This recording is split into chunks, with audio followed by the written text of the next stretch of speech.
Mike slowly holstered his weapon but remained standing between them and the door. "Jim, I want you to call each of your victims tonight.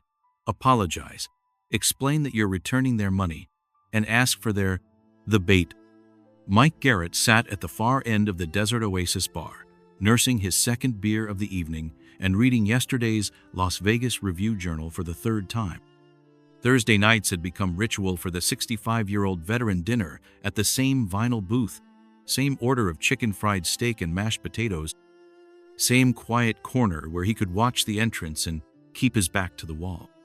Old habits from 11 years of special operations in Afghanistan died hard, even in a rundown bar next to a budget motel on the outskirts of Vegas. 3 years since Sarah's funeral, and Mike still couldn't bring himself to eat dinner alone at the kitchen table they'd shared for 37 years.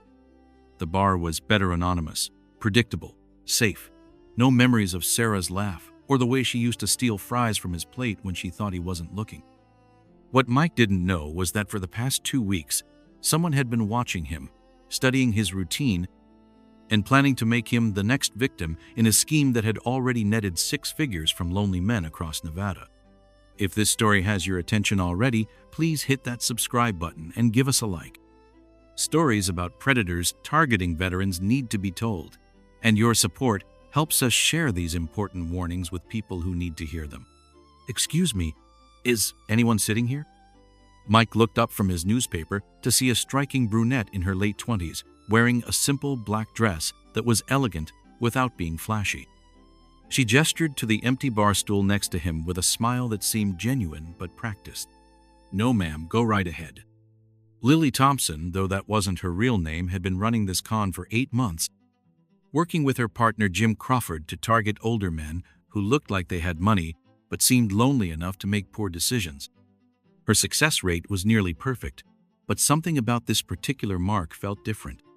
"You have excellent posture," she said, settling onto the stool and ordering a cosmopolitan from the bartender. "Military?" Mike folded his newspaper and studied her face. Pretty girl, maybe 30, well-dressed but not overdone. Wedding ring tan line on her finger, recently removed. Professional makeup, manicured nails. In 11 years of extracting hostages from Taliban compounds, he'd learned to read people quickly and accurately. Was. Long time ago. What branch? Army. Special Forces. Lily felt a small thrill of excitement. Special Forces meant officer training, which usually meant education and money. Plus, the emotional vulnerability of military widowers made them particularly susceptible to feminine attention. "That must have been intense.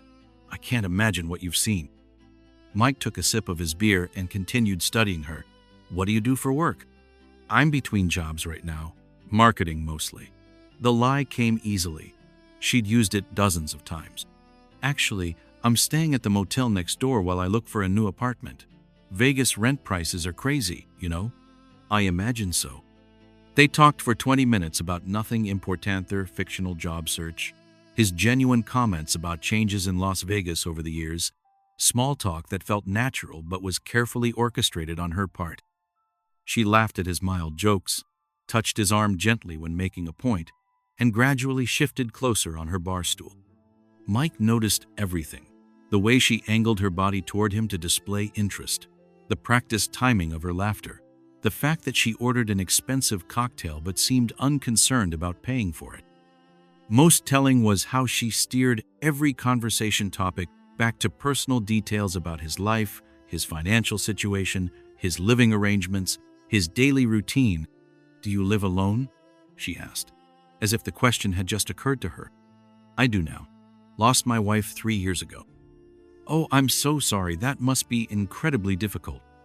The sympathy seemed genuine, but Mike had heard similar expressions from interrogators trying to build rapport with prisoners. Everything about this interaction felt manufactured, professional. "What about you? Married?" Lily glanced down at her hands, and Mike caught the slight tan line where a wedding ring had recently been. "Divorced. Still getting used to being on my own again." Another lie. Mike had noticed that she paid for her drink with a credit card, and he'd glimpsed the name Jennifer Walsh, not Lily Thompson. The stories weren't adding up. And a woman running a long con wouldn't use her real name with marks. What would you do if an attractive stranger started flirting with you in a bar? Would you be flattered, or would warning bells start going off? Let me know in the comments what your instincts tell you. You know, Lily said, glancing around the noisy bar, it's getting pretty loud in here. I have a bottle of wine in my room if you'd like to continue this conversation somewhere quieter. Mike set down his beer and looked directly into her eyes. For a moment, Lily felt exposed, as if he could see through every lie she'd told and every scheme she'd ever run. Are you sure you want to invite me back to your room? Something in his tone made her pause, but she'd come too far to back down now. Jim was already in position, waiting for her text message to signal when they'd be heading to the room. Of course. Why wouldn't I be? No reason. Let me just settle my tab. As Mike paid his bill, Lily sent a quick text. Coming up in 5, room 237. 3 doors down from her actual room, where Jim Crawford was already waiting with lockpicks and zip ties, confident that they were about to score another easy mark. Jim had done 8 months of research on their operation, studying successful honey trap techniques and identifying the most vulnerable demographics. Lonely widowers with military pensions were perfect targets. They had steady income, often kept cash around the house, and their emotional isolation made them susceptible to female attention. The plan was simple and had worked flawlessly 6 times before. Lily would bring the mark to the prepared room, distract him while Jim entered through the connecting door. Then they would restrain and rob him before disappearing into the night. None of their previous victims had fought back. Older men caught in compromising situations were usually too embarrassed to report the crimes, especially when the robberies involved evidence of their attempted infidelity. They walked across the parking lot in comfortable silence, Lily's heels clicking on the asphalt. She used her keycard to open the door to room 237, stepping inside and flipping on the bedside lamp, which cast a warm, dim glow across the standard motel furnishings. Much better, she said, moving toward the small table where she'd planted an unopened bottle of wine. Now we can actually hear each other think. Mike entered the room and closed the door behind him, his eyes automatically scanning the space bathroom door ajar, window facing the parking lot, no other exits. The muscle memory of room-clearing operations kicked in without conscious thought. You know, Lily, he said quietly, you're very good at this. She turned from the wine bottle, confused. Good at what? The honey trap. Very professional. I'm impressed. Before I continue with what happened next, I need to ask, how old are you? This story is about to take a dramatic turn involving trained military skills, and I want to make sure you're prepared for the intensity that's coming. Drop your age in the comments. Drop your age in the comments. Lily's blood ran cold. I don't know what you're talking about. Sure you do. The approach was textbook: establish rapport, find common ground, create artificial intimacy, isolate the target. The venue was smart too. Cheap motel, cash transactions, no security cameras in the hallways. As he spoke, Mike's hand moved casually to his jacket. The only thing you got wrong was target selection. That's when Jim Crawford made his move, slipping through the connecting door from room 235 with a tire iron in his hand and confidence built on 8 months of successful robberies. Don't move, old man. Just hand over your wallet and... The sentence ended abruptly when he found himself staring down the barrel of a Glock 19, drawn and aimed with the fluid precision of someone who had done it thousands of times in much more dangerous circumstances. Jim, right? Mike's voice remained conversational, as if he were discussing the weather. Lily's partner. I saw you following me last Thursday and again on Monday. Sloppy surveillance. Jim's mouth fell open. The tire iron suddenly felt useless in his hands. How did you... 11 years in Afghanistan, son. Force recon, hostage extraction, counter-terrorism. You think I can't spot a 2-person con team working a target? Lily's carefully constructed facade crumbled. You knew? The whole time? From the moment you sat down, the approach was too clean, too practiced. Plus, you made 3 crucial mistakes. Mike kept the pistol trained on Jim while addressing both of them. First, you targeted me on a Thursday night. which means you've been watching long enough to know my routine. But you didn't watch closely enough to notice that I always sit with my back to the wall and my weapon side away from approaching strangers. Jim glanced desperately at the connecting door, calculating whether he could reach it before Mike could fire. Second mistake, you assumed that because I'm 65 and eating alone, I must be a lonely, vulnerable mark. But you didn't consider that someone with my background might be alone by choice, not circumstance.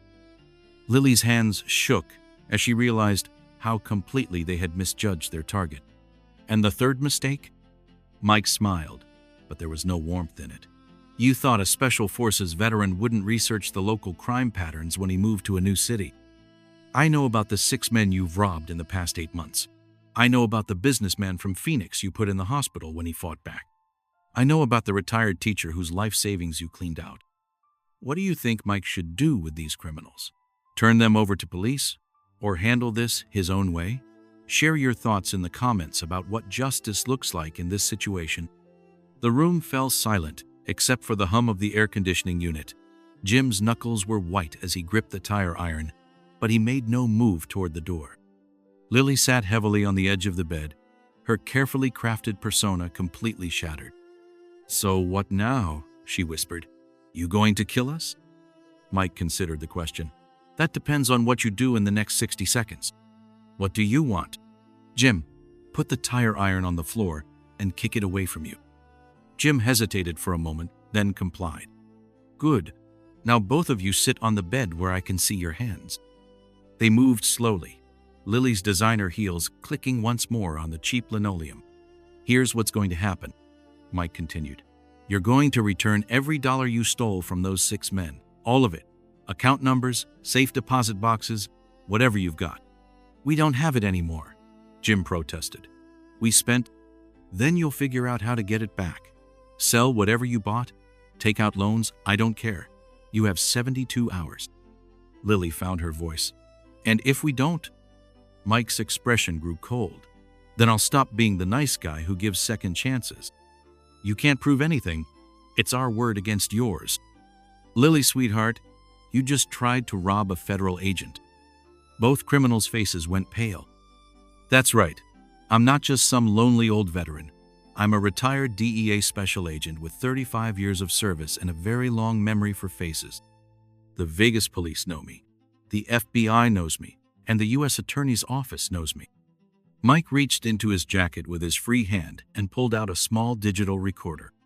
"This conversation has been recorded. Your confession, your methods, your previous victim's all of it.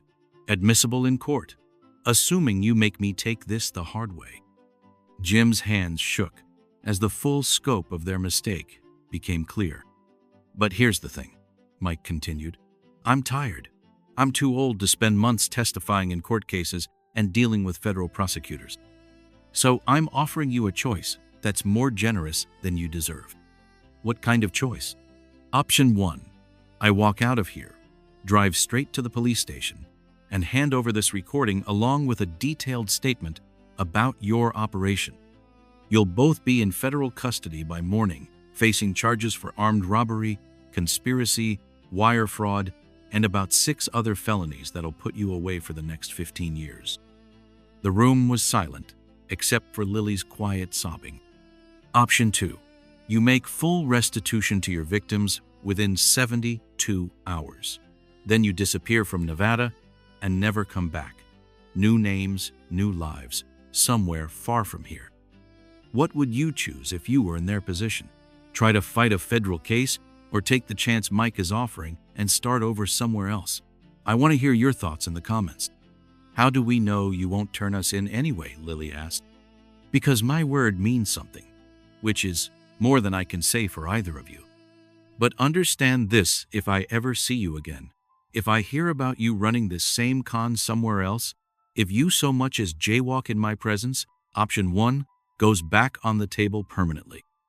Mike slowly holstered his weapon but remained standing between them and the door.